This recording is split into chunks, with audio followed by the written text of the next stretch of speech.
What's going on? Guitar Grappler here again with another vintage guitar. So this is a Foxxe by Barrington. Armitage is what it's called, Armitage. I never heard that word up until this. But so this guitar is from somewhere between 88 and 91, only because that's when Barrington as a company was around. This is kind of like the, say ESP has their ESP line. They also have E2, but let's put that to the side. They have ESP, and then they have their LTD, which is their cheaper, more affordable models. And it's kind of the same thing. So Foxxe is like Barrington's LTD. And if you're familiar with LTDs, like some of the M1000s especially, excellent guitars. Like I'm more than happy with my M1000 that I have. It's one of my favorite guitars I've ever played. So you don't always need that name, the high-end name to have a solid instrument. So if you haven't seen my videos, I post this guitar all the time. And I posted a video kind of doing a box opening and telling the history. But this is my Barrington. And these were basically made in Japan. Like I said, started in the 80s by a company in Illinois. So they had the Japanese ESP factory make their components, and then they assembled them in the United States. And I mean, this guitar is so good. It looks so freaking cool. I love the headstock. I like the inlays on it. I mean, this is a work of art, and I got it for so much cheaper than I would have for an ESP of the same time frame. So after playing this and loving this guitar as much as I do, I'm always looking. I'm looking for them, and they just don't come up that often. But I do see these Foxxes every so often. I said, man, I really want to try these and see how they are. So I did. I saw one that came up, and it was a great price. I paid $300 for it, and I've seen some that are a little bit cheaper that have sold. But honestly, I've seen other ones that are like double that price that people have listed. And I said, you know what, I'm just gonna grab it. I don't want anybody else to grab it because I really want to try these out. Because I love my Barrington so much that I had a feeling that these Foxxes were gonna be pretty solid too. So, and I was right. I absolutely love this guitar. I mean, just alone, the body looks so awesome. I mean, this is a cool looking super Strat, you know? I love the way this cutout is, like super detailed, super sleek looking. You know, it's got that Lamborghini or Corvette look to it. It has a candy apple finish, and it's you're not gonna be able to see it in the video, but it's a sparkle finish. You know, not like super dramatic like some of these sparkles that you may see that kind of look like a boat, but it's a faint sparkle. It's just actually the same finish that the actual Barrington has, but that one's in pink and this is in red. I mean, it's a beautiful guitar. So going over some of the specs, it has a Goto trim, and I believe it's the same Goto that's on the Barrington. It has the same markings and everything. Holes tuning great. Goto's top of the line brand. So that alone is like worth half the guitar. The pickup is a Lawrence pickup, which I've never heard the brand before, but the best way I can describe it is like super 80s sound. I mean, this pickup is like absolutely perfect for this guitar. I'm very happy with it. And it looks pretty cool too with the rails on it, you know, the double rails. Front pickup, I don't even know what it is. I haven't taken the guitar apart to even see. It's not labeled. Sounds solid. I hardly even use it, so you know, I'm not going to do too much investigating on that. I like where the knobs are on this guitar, kind of push back a little bit. I play with the open hand, and if I have a knob right here, my hand constantly smacks it. So I'm glad that's not there. It's just a three-way switch. Once again, hardly even use that.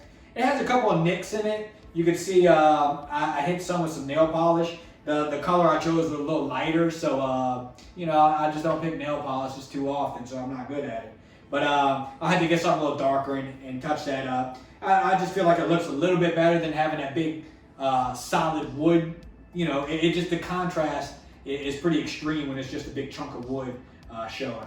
So anyways, one thing that really drew me to it too is I really like the inlays that are on the Barringtons. And even though this is a cheaper model, it still has the same Barrington inlays, which I thought was really cool. Because some of these Foxxe models just have the dots, which is fine, but I like something a little extra, you know? So I'm glad that they have that.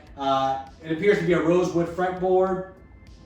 It's a killer neck. I mean, I'm assuming it's a maple neck on the back, but plays great, looks great, and so we got the Foxxe logo. I think it's a pretty cool looking logo too.